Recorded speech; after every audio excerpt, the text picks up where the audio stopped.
জনগণ মতামত দেওয়া শুরু করছে এবং বেশিরভাগ জনগণ অর্থাৎ 99% জনগণের অভিমত একটাই, আগে স্থানীয় নির্বাচন এরপর জাতীয় নির্বাচন।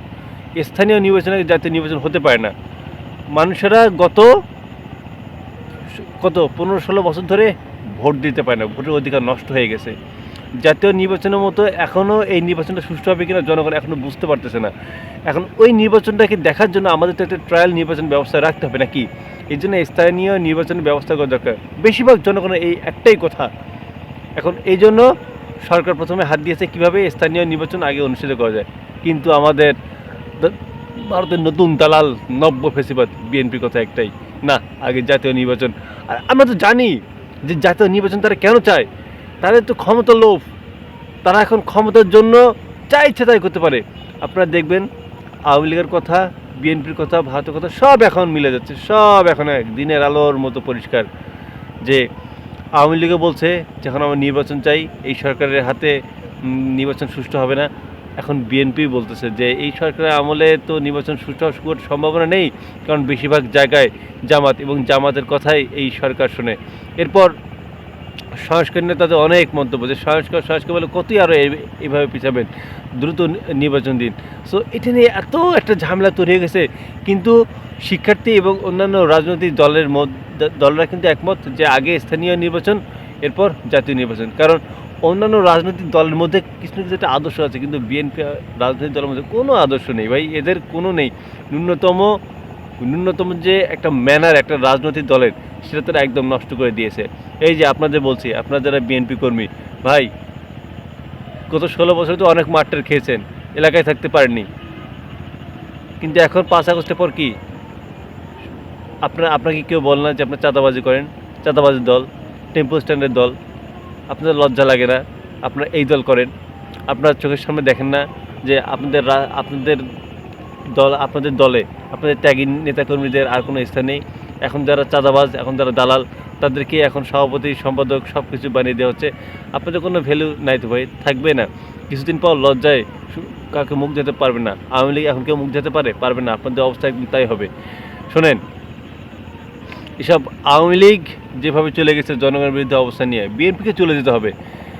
আওয়ামী লীগ ভাবছিল যে সারা মহাপরাক্রমশালী, তার সারা বাংলাদেশের দখল, বিদেশে তাদের লবিং সব কিছু ঠিক, কিন্তু কি হয়ে গেল? Vanish BNP. এই বিএনপি ক্ষমতা যদি আসে, আমি গত ভিডিওতে বলেছি যে বিএনপি 2 বছর বেশি টিকতে পারবে না, সর্বোচ্চ হলেও। আওয়ামী লীগ এই বিএনপিকে ধ্বংস করবে। মাঝে মাঝে কী মনে হয় জানেন? মাঝে মাঝে এই তো বিএনপি এবং জামাতের যে এই যে কুরকুরানি দেখি না, ভোটের কুরকুরানি, মনে হয় যে অন্তত হাসিনা আবার ব্যাক করা দরকার।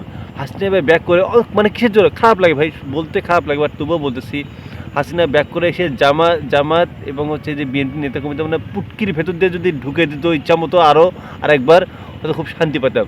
কারণ এদের প্রচুর কুরকুরানি, এদের পুটকিতে অনেক অনেক কুরকুরি এখন, মানে নির্বাচন, মানে এদের বয়ানে হচ্ছে যত নির্বাচন, তত মনে হয় এরা ফ্যাসিবাদী হাসিনা এটা বিচার চায় না। এদের কথা একটাই, নির্বাচন। কতটা লোভ রে ভাই! আমি সবচেয়ে অবাক হয়ে যাই জামাতের, ইসলামের লেবাসধারী এরা মানুষকে এত ভালো ভালো কথাবার্তা বলে, এরাও ডিসেম্বর মধ্যে নির্বাচন চায়। সে মানে ভাই 17টা বছর ধরে কি পরিমাণ জ্বালা যন্ত্রণার মধ্যে এই নেতাদেরকে মারছে, দেখা মাত্র ওপেনলি গুলি, অর্থাৎ নিষিদ্ধ সংগঠন করছে এই জামাত, এই শিবিরকে। অথচ এদের ন্যূনতম লজ্জা আছে ভাই, এদের লজ্জা আছে, এদের লজ্জা আছে এদের।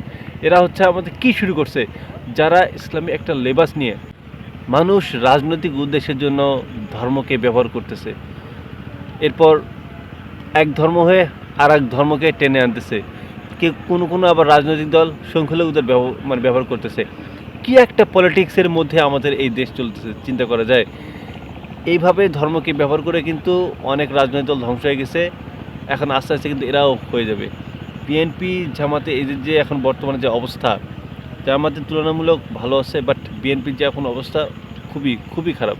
কারণ আজকেও যেটা দেখলাম যে বিএনপি একজন নেতা যে কোরআনকে বলেছে যে ভাওতাবাজি, এটা নিয়ে দেখলাম যে তাওহীদের জনতা আন্দোলন শুরু করছে। এরপর কোথাও ওয়াজ মাহফিলে বক্তাদের আটকাচ্ছে, তাদের ঠিকমতো বক্তব্য দিচ্ছে না, মানে বিভিন্ন একটা অবস্থা তৈরি হয়ে গেছে। মানে এরা কি করবে রে ভাই, মানে এরা কি, মানে আপনারা কি চান বলুন তো? আওয়ামী লীগ আমলেও তো একটা মোটামুটি একটা ওয়াজ মাহফিল ব্যবস্থা করেছে, তো আপনাদের আমলে তো তাও হবে না। আমি তো এই জন্য জনগণকে বারবার করে বলি যে আপনারা এই বিএনপি এবং জামাতকে এদেরকে একদম মাইনাস করে দেন, এদের রাজনৈতিক দরকার নাই এদের। এরা জাতিকে ধ্বংস করে দিচ্ছে, এদের জাতিকে আসলে ধ্বংস করে দিচ্ছে। এরা দেশের কোনো সংস্কার চায় না, এদের কাজ শুধু ক্ষমতায় যাওয়া, এই ক্ষমতার লোভ এই দুই দলকেই এই অবস্থা করতেছে।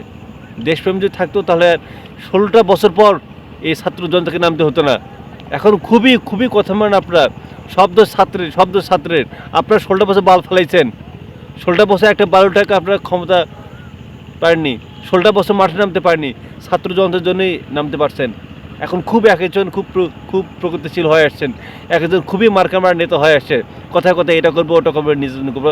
মানে হাসিনা একজন যে মুজাফফর বিন ইউসুফ বলছিল যে এই বাংলাদেশের জাতির জন্য শেখ হাসিনাকে আবার ব্যাক করা দরকার, এর খাসরতের জন্য হচ্ছে এই শেখ হাসিনাকে ব্যাক করা দরকার, যে লজ্জা আছে। যাই হোক, যেটা বলতেছিলাম যে আপনারা বোঝেন, জ্ঞানীগুণী মানুষ, এখন আপনাদের বিষয়, আপনাদের রাজনীতির উদ্দেশ্য কীভাবে নিয়ে যাবেন, দেশটা কীভাবে নিয়ে যাবেন, খালি একটা মনে রাখবেন, টিট ফর ট্যাট, যেমন আচরণ করবেন ঠিক তেমনই পাবেন।